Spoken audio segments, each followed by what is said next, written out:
ماہ رجب میں صرف روزانہ جو بندہ ایک بار سورت قل ہو اللہ پڑھے گا، رجب، شعبان، رمضان، رجب آیا، سنے ذرا غور سے، پر کاغذ لادا جائے گا، زمین و آسمان کے باشندوں کو سونے کے قلم دیے جائیں گے اور وہ سورت اخلاص کا ثواب ان کاغذوں پر درج کرے گا۔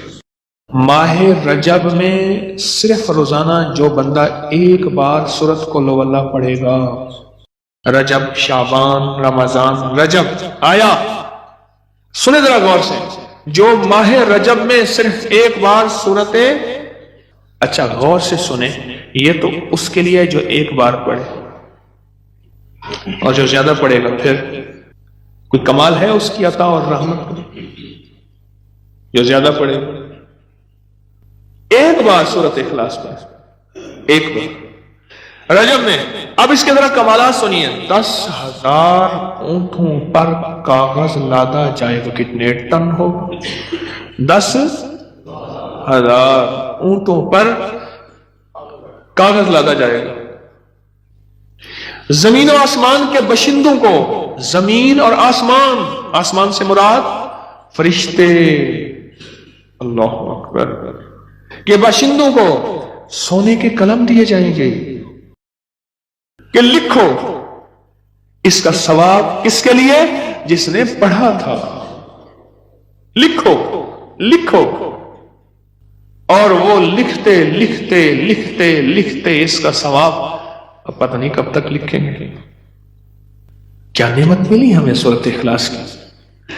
حضرت صوبان فرماتے ہیں ایک دفعہ آقا چند قبروں پر سے گزرے، رو دیے۔ صوبان نے پوچھا تو آپ نے فرمایا میں نے اللہ سے دعا کی کہ ان کے عذاب میں تخفیف ہو جائے، اور صوبان اگر یہ لوگ رجب کا ایک روزہ بھی رکھ لیتے اور ایک رات عبادت کر لیتے ان پر کبھی عذاب نہ ہوتا۔ اور ایک رات سے مراد سے رات نہیں ہے ساری رات، یہ بھی عبادت کر رہے ہیں، ہاں یہ نہیں ہے ساری رات، شام ڈھلتے ہی مغرب کے بعد رات ہو جاتی ہے رات کا کچھ حصہ۔ میں کہ اگر یہ لوگ رجب میں ایک روزہ بھی رکھ لیتے اور عبادت کر لیتے کسی رات کی، ایک رات کی، تو ان پر عذاب نہ ہوتا۔ میں نے عرض کیا یا رسول اللہ صلی اللہ علیہ وسلم، کیا صرف ایک روزہ اور ایک رات کی شب بیداری سے عذاب قبر نہ ہوگا؟ فرمایا ہاں، قسم ہے اس کی ذات کی جس کے قبضے میں میری جان ہے، کوئی مسلمان مرد ہو یا عورت ایسی نہیں رجب میں ایک روزہ بھی رکھ لے اور ایک رات کی شب بیداری کرے مگر اللہ اس کے لیے 1 سال کی عبادت لکھے گا جس میں اس نے روزہ رکھا اور شب بیداری۔ 1 سال وہ جس میں ساری رات جاگا اور سارا دن روزہ رکھا، اتنا ثواب ملے گا۔ اور آپ نے فرمایا کہ اللہ کی طرف سے ایک منادی ندا کرتا ہے، اے رجب میں روزہ رکھنے والو، اللہ کی پناہ میں جنت میں داخل ہو جاؤ۔ اور ہاں فرمایا کہ قیامت ہوگی تو پکار مچے گی، رجب کے ماننے والے کہاں ہیں؟ اس وقت حجاب کے اندر سے ایک نور نکلے گا جس کے پیچھے سے جبرائیل، میکائیل، اسرافیل ہوں گے، یہاں تک کہ رجب کے ماننے والے اس نور سے گزر کر پہنچ جائیں گے جو ان کے لیے تیار کیا ہوگا اور اللہ کو سجدہ کریں گے۔ اللہ پاک فرمائیں گے تم اپنا سر سجدے سے اٹھاؤ، یہ سب دنیا میں ادا ہو چکے ہیں، اب منازل عزت کی طرف چلو، اب منازل عزت کی طرف چلو، اب منازل عزت کی طرف چلو۔ اللہ اکبر۔ اور فرمایا مغفرت ہوتی ہے اور اللہ انبیاء کی توبہ قبول کرتا ہے۔